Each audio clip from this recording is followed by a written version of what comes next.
Salam Tuhan berkati, jumpa lagi dengan saya di channel Ikut Tuhan. Pada pertemuan kali ini kita akan merenungkan bersama-sama Injil Lukas 3 ayat 10 sampai dengan 18. Mari kita dengarkan bacaan tersebut. Orang banyak bertanya kepadanya, "Jika demikian, apakah yang harus kami perbuat?" Jawabnya, "Barang siapa mempunyai 2 helai baju, hendaklah ia membaginya dengan yang tidak punya. Dan barang siapa mempunyai makanan, hendaklah ia berbuat juga demikian." Ada datang juga pemungut-pemungut cukai untuk dibaptis, dan mereka bertanya kepadanya, "Guru, apakah yang harus kami perbuat?" Jawabnya, "Jangan menagih lebih banyak daripada yang telah ditentukan bagimu." Dan prajurit-prajurit bertanya juga kepadanya, "Dan kami, apakah yang harus kami perbuat?"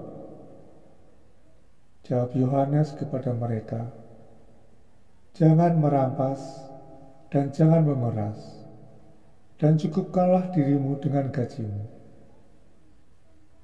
Tetapi karena orang banyak sedang menanti dan berharap, dan semuanya bertanya dalam hatinya tentang Yohanes, kalau ia adalah Mesias, Yohanes menjawab dan berkata kepada semua orang itu, "Aku membaptis kamu dengan air, tetapi ia yang lebih berkuasa daripadaku akan datang, dan membuka tali kasutnya pun aku tidak layak. Ia akan membaptis kamu dengan Roh Kudus dan dengan api. Alat penampi sudah di tangannya untuk membersihkan tempat pengirikannya dan untuk mengumpulkan gandumnya ke dalam lumbungnya. Tetapi debu jerami itu akan dibakarnya dalam api yang tidak terpadamkan." Dengan banyak nasihat lain, Yohanes memberitakan Injil kepada orang banyak. Demikianlah sabda Tuhan. Pada bagian awal perikop ini, penginjil Lukas ingin menunjukkan langkah awal apa yang harus dilakukan oleh orang yang baru saja bertobat dan juga memberikan dirinya untuk dibaptis. Diceritakan sebelumnya bahwa Yohanes Pembaptis berseru-seru tentang pertobatan, hanya juga baptisan sebagai syarat mutlak untuk memperoleh pengampunan dan juga kelayakan untuk menyambut datangnya Mesias Sang Penyelamat. Seruan Yohanes ini benar-benar menyentuh banyak orang, maka banyak orang berduyun-duyun datang pada Yohanes Pembaptis. Mereka ingin bertobat, mereka memberikan dirinya untuk dibaptis. Dan di sini termasuk di dalamnya para pemungut cukai dan juga prajurit. Setelah mereka bertobat, dibaptis, kemudian mereka bertanya, apa yang harus mereka lakukan selanjutnya? Dan di sini Yohanes memberi jawaban yang sangat sederhana dan realistis, sesuai dengan posisi mereka, sesuai dengan pekerjaan mereka. Inilah yang membuat mereka ini begitu gembira, karena mereka seakan-akan mampu. Karena apa ya? Sesuai dengan posisi mereka, dengan pekerjaan mereka. Kepada banyak orang, Yohanes Pembaptis mengatakan bahwa berikanlah milikmu yang lebih itu kepada mereka yang membutuhkan. Kemudian juga pada para pemungut cukai, Yohanes Pembaptis mengatakan jangan menarik pajak melebihi dari apa yang sudah ditentukan. Demikian juga kepada para prajurit, Yohanes mengatakan jangan memeras, jangan merampas, cukupkanlah hidupmu dengan gaji yang engkau terima. Jadi ajaran Yohanes ini sederhana sekali, begitu realistis. Karena tadi sesuai dengan posisi mereka, sesuai dengan pekerjaan mereka. Sangat-sangat sederhana. Beda dengan ajaran yang diberikan oleh Yesus. Bisa kita lihat bagaimana ajaran Yesus. Selanjutnya di Injil ini bisa kita baca sebenarnya gimana ajaran Yesus itu. Bagaimana Yesus mengatakan bahwa persembahan ya harus seperti janda miskin yang memberikan segala hartanya nafkahnya. Persembahan itulah yang benar-benar sempurna. Kemudian bagaimana Yesus mengatakan kepada orang kaya, Yesus mengatakan, pulanglah, jualah segala hartamu, kemudian datanglah, ikutlah aku. Nah, ini kan beda dengan ajaran Yohanes yang begitu sederhana. Namun sini bukan berarti ingin menunjukkan perbedaan kualitas ajaran Yohanes Baptis dengan ajaran Yesus, bukan, tidak sama sekali seperti itu, bukan. Tapi di sini penginjil Lukas ingin menunjukkan langkah awal dari orang-orang yang baru saja bertobat, yang baru saja dibaptis. Ini ada semacam tahapan-tahapan perbuatan iman. Ajaran Yohanes ini tidak muluk-muluk. Yohanes tidak mengatakan pergilah, pulanglah ke rumah, kemudian datanglah, tinggallah di dalam bait Allah. Apa yang diajarkan Yohanes Pembaptis kepada mereka ini sangat sederhana. Ajaran Yohanes tidak muluk-muluk. Yohanes tidak menyuruh mereka menjual segala hartanya, kemudian hidup di dalam bait Allah, sehari-hari berdoa, kemudian membaca, mendengarkan hukum Taurat, menghabiskan seluruh hidupnya di bait Allah. Itu enggak, bukan seperti itu. Sangat sederhana. Dan ini yang sangat mengena sebenarnya. Bahwa bagaimanapun orang dalam segala posisi ternyata bisa memperoleh keselamatan yang datang dari surga itu. Asal mereka benar-benar melakukan perbuatan dengan baik, sesuai dengan pekerjaannya. Nah, tidak heran ini seperti dalam perikop tadi disinggung bagaimana orang-orang yang bertobat, orang-orang yang mau dibaptis, orang-orang yang mau katakanlah ingin memperoleh keselamatan itu, termasuk di dalamnya di situ disebutkan mereka adalah orang-orang yang selama ini itu dianggap orang yang paling berdosa, yaitu para pemungut cukai, para prajurit, itu mereka dipandang sebagai orang yang paling berdosa. Tapi sebaliknya, mereka lah yang punya kerajaan surga, karena mereka benar-benar ingin berubah. Dan perbuatan mereka dinyatakan dengan perbuatan yang benar-benar tulus. Dan ini Yohanes melanjutkan pada ayat terakhir, bahwa Mesias yang mereka nanti-nantikan itu akan datang, juga akan mengadili mereka, memilah-milah mereka. Kalau mereka berbuat baik sesuai dengan posisi, dengan pekerjaan, itu mereka akan masuk ke dalam lumbung gandum, artinya masuk dalam kerajaan surga. Tapi kalau mereka tidak melaksanakan tugas dan kewajibannya sebagaimana mestinya, maka mereka akan dipisahkan, malah dibersihkan oleh Yesus. Sebaliknya kalau mereka tidak melakukan perbuatan yang baik, tidak melaksanakan tugas dan tanggung jawab sebagaimana mestinya, sesuai dengan posisinya, pekerjaan, jabatannya, maka di sini Mesias akan membersihkan, akan dipisahkan orang-orang semacam ini. Dikumpul kemudian ditaruh, dibuang di dalam api yang tak terpadamkan. Dan inilah yang ingin disampaikan oleh penginjil Lukas. Itu sederhana. Bagaimana supaya orang peroleh keselamatan itu mulai dari awal. Orang perlu bertobat, kemudian memberikan dirinya untuk dibaptis. Setelah itu melaksanakan tugas dan tanggung jawab sesuai dengan posisinya, dengan pekerjaannya, dengan jabatannya. Mereka harus melakukannya dengan benar. Ini yang itu sederhana ajaran ini. Dalam perikop ini juga ditunjukkan oleh penginjil Lukas bahwa tidak ada pekerjaan, jabatan yang menutup jalan bagi keselamatan.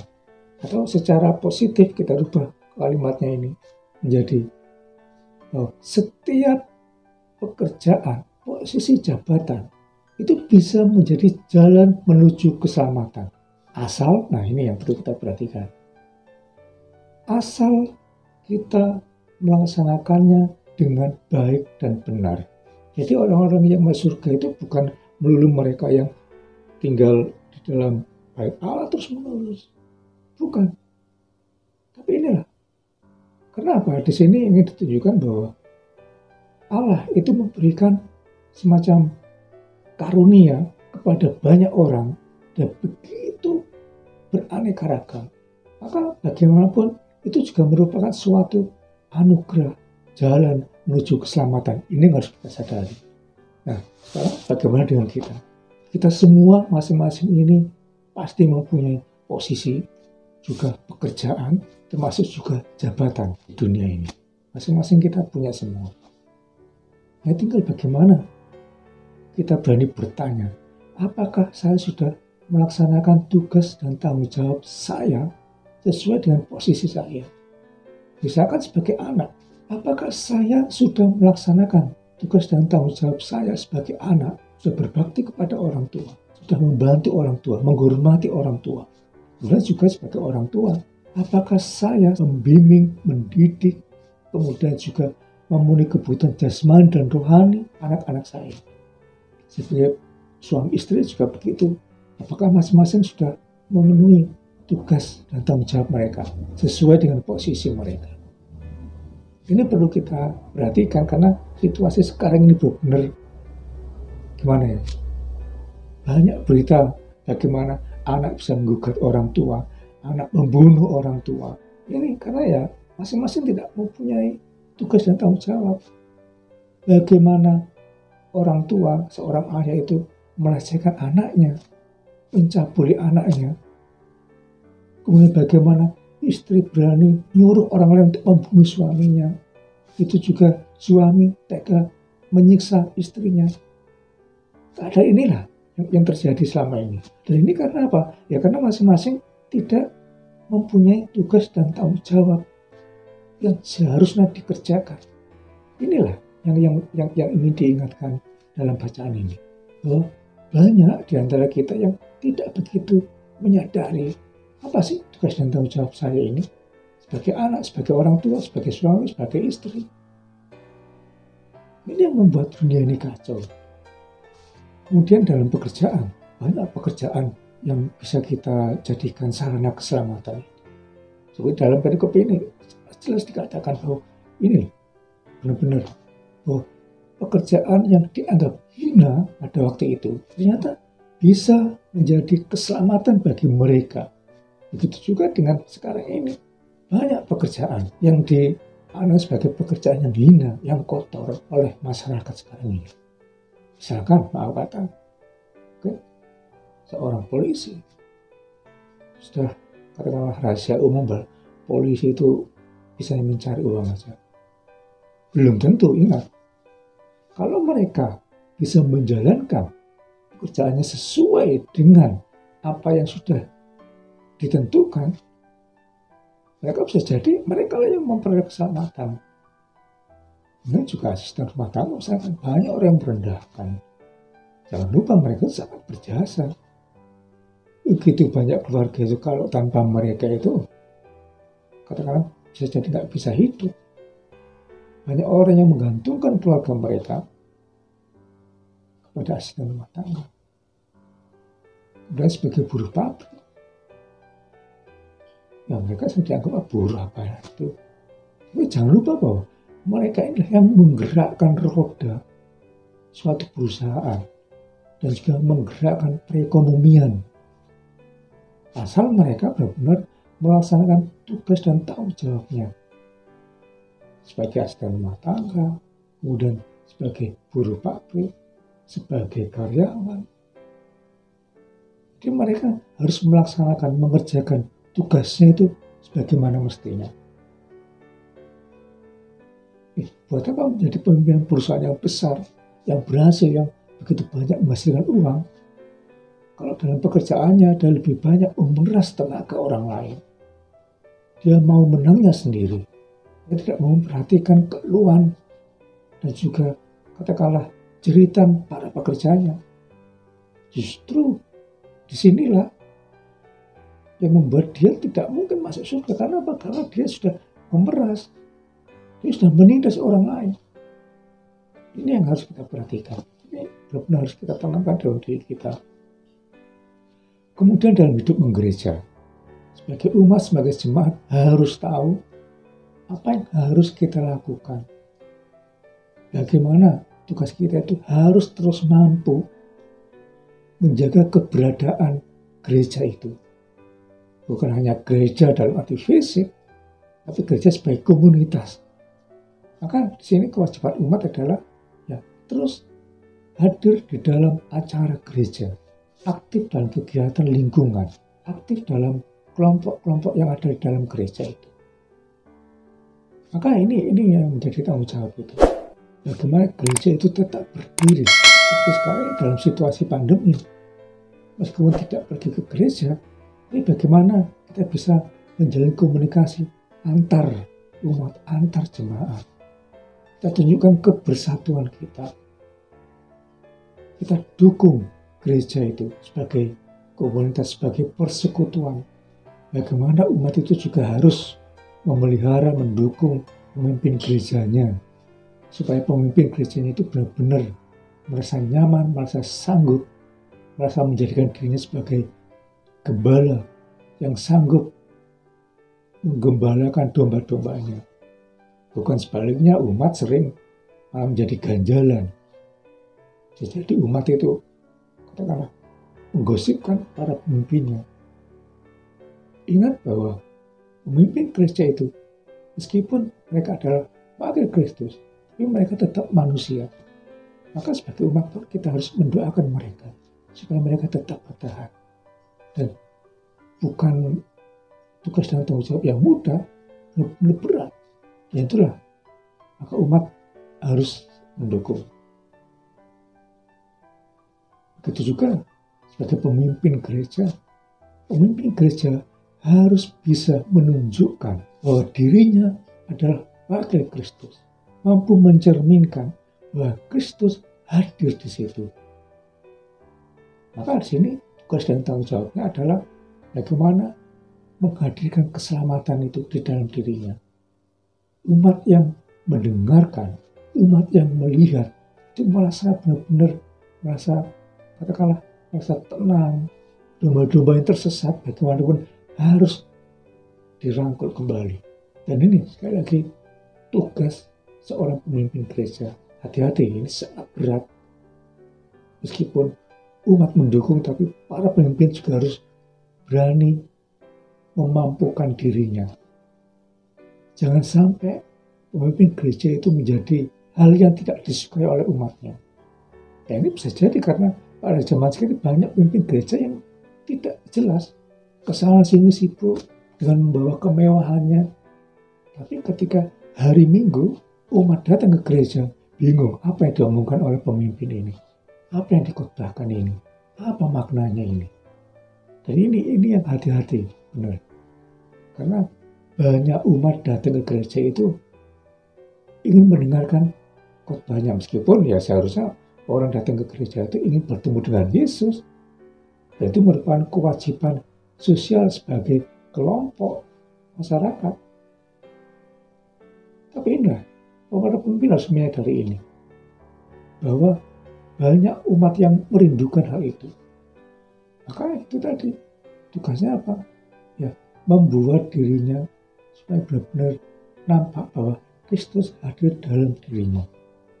Sehingga umat yang mendengarkan khotbahnya itu bisa merubah, bisa membuat orang itu sadar untuk selanjutnya merubah diri menuju pada kebaikan. Ingat sekali lagi bahwa kekacauan dunia sekarang ini tidak lain karena itu tadi penyebabnya.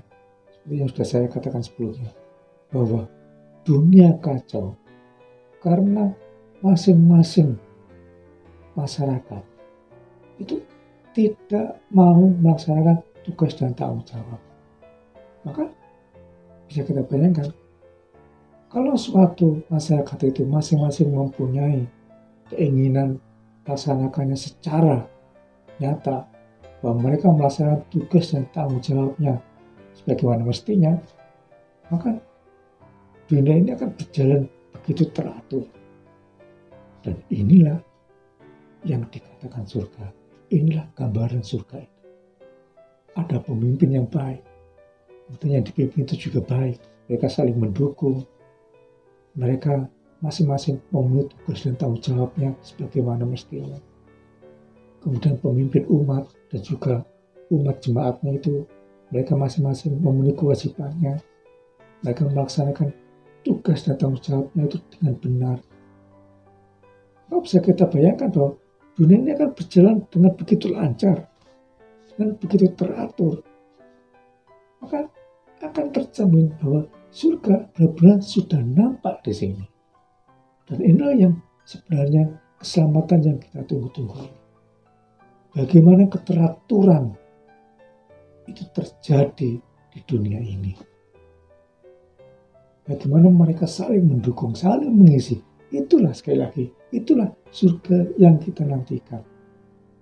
Maka di sini sekali lagi, mari kita mengevaluasi diri kita melihat diri kita selama ini bagaimana. Apa yang menjadi tanggung jawab kita. Mari kita melihat kembali sekali lagi. Kalau kita bisa melaksanakan tugas dan tanggung jawab sebagaimana mestinya, yakinlah sekali lagi kita akan menikmati keselamatan itu. Dan ini benar-benar harus kita lakukan dengan tulus ikhlas. Karena apa? Seperti dalam ayat terakhir tadi, bahwa Mesias akan datang membawa keselamatan sekaligus menjadi hakim yang akan mengadili kita. Dan pengadilan Mesias itu benar-benar pengadilan yang adil. Dan Mesias akan mengukur mana yang layak, mana yang tidak layak. Itu sesuai dengan perbuatan kita di dunia ini. Kalau perbuatan kita itu layak, maka kita akan dimasukkan ke dalam kerajaan surga.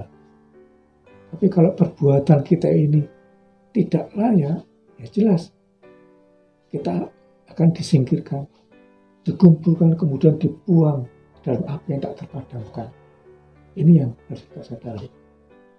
Dan terutama pada masa Advent ini sekali lagi merupakan kesempatan bagi kita untuk melihat diri kita kembali. Seberapa pantaskah kita menyambut kedatangan Sang Juru Selamat itu. Kita perlu merenungkan kembali, mengevaluasi diri kita. Kita perlu bertobat. Kemudian kita perlu sekali lagi memulai dari hal-hal yang kecil. Supaya kita layak masuk ke dalam kerajaan surga. Amin. Tuhan memberkati. Salam.